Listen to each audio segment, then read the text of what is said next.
now. Hello guys, welcome back to my channel. So today we have Dave. Like he is my new housemate, so I have pulled him today. So let's start our videos today. Can you please introduce yourself? I am Dev, I'm his new housemate. And I'm studying Bachelor of IT at RMIT, and I'm in my second year, first semester. I just completed my first semester. And technically second year, but first semester at RMIT. So are you a domestic student or international student? I'm an international student. Please tell which course you are doing and why. Well, I'm studying Bachelor of IT, as I just said, and that's because my parents wanted me to study IT. So you didn't have any other option. I mean, I did, but like this was the only viable option for me to take and come abroad. So, Okay. Why Australia? because that's what my consultant suggested to me, and I had a few options. I mean, I was planning to go to the United States first, but turns out it was way too expensive on my budget, and I was getting decent scholarship. Like everyone gets the same scholarship, but well, it came under my financial budget, so that's the reason. Okay. So which uni do you think is best for this course? I think first I would say I spent my first semester in Swinburne, and Swinburne is pretty recognized for technology and computer science. But like just due to a few circumstances, I had to take a transfer. But I guess RMIT, Swinburne, Monash are pretty good for STEM fields. Okay, that's nice. Can you tell about your course structure? Well, my course structure at RMIT is basically just consists of some core units that you have to do in your first year. But since I spent my first year at a different university, I didn't do all of those core units, so I'm just pursuing them in my first semester at RMIT. And basically, when you're done with your core units, then you get an option to either go for a major or you could go for 2 minors. Okay, that's nice. Do you get internships after this?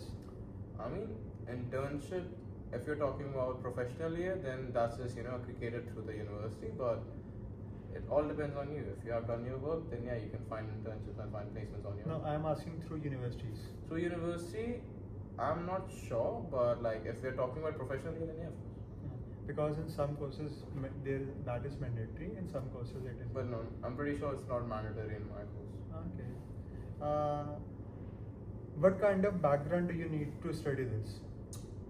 It would be good if you did have a, I would say STEM background. No, but not necessarily. If you can, do basic mathematics, basic calculations, if you're good with logic, then yeah, you're pretty good to go. Okay. What kind of jobs do you get after this? I mean, basically, every job in IT, be it cybersec or software development or any kind of these jobs, basically it depends on what major do you pursue after enrolling in the course. Because that question needs a specific clarity for the answer. Okay. So means in IT or IT is a broader concept. IT is a broader, it's like a bigger umbrella, and there are way more specifications under this umbrella. So you need to be clear about the specifications that you're doing, and then just go for the job. Okay. But yeah, there are pretty decent jobs out there in the market. How much is your fees, like approx?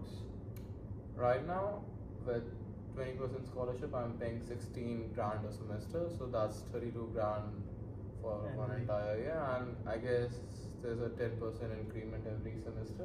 I'm not sure how much that, but like that's not too much if you're already paying 16 grand a semester. So which was like more expensive, Swinburne or RMIT? They were both the same actually. Okay, pretty same.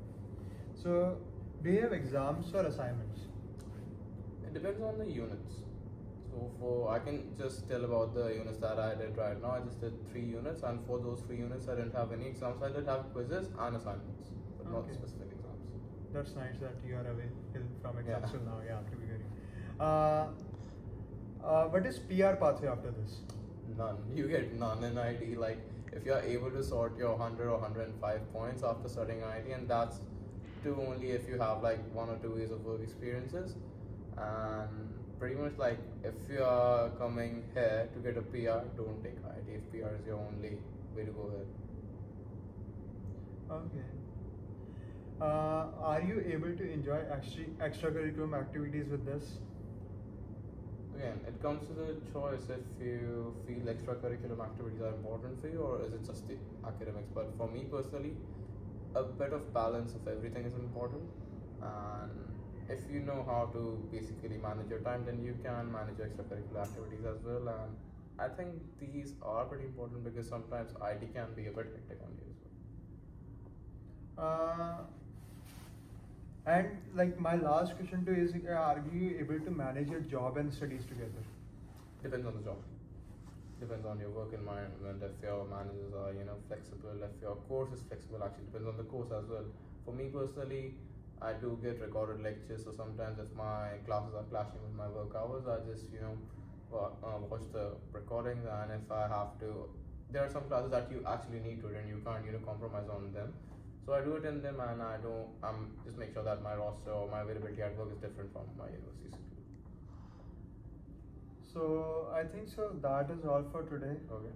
Thank you so much for being here. If you need any more questions, you know where to find me. Pretty much your place.